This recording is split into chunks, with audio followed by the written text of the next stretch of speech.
Pakistan is also embroiled in internal conflict never seen before in the history of Pakistan.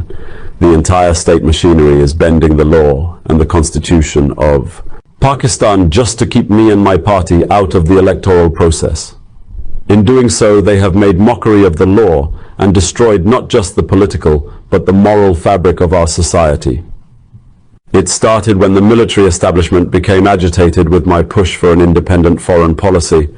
I was categorical that we would be a friend to all but would not be anyone's proxy for wars. I did not come to this view lightly.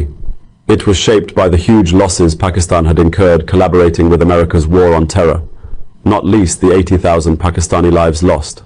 Ever since my removal, several crackdowns have been made on my party workers and leadership. The most brutal crackdown started after the false flag operation of May 9th, 2023. There are over 200 cases on me and I have been incarcerated for over 180 days now. Women workers have also been jailed, most of whom are mothers and housewives. This scale and nature of the state's attack on women has never been seen in our country. Under the grand scheme hatched in London, I and my party are to be kept out of the electoral process. When all else backfired, now through a botched judicial process, our election symbol has also been taken away, leaving our candidates to run as independents under hundreds of different symbols.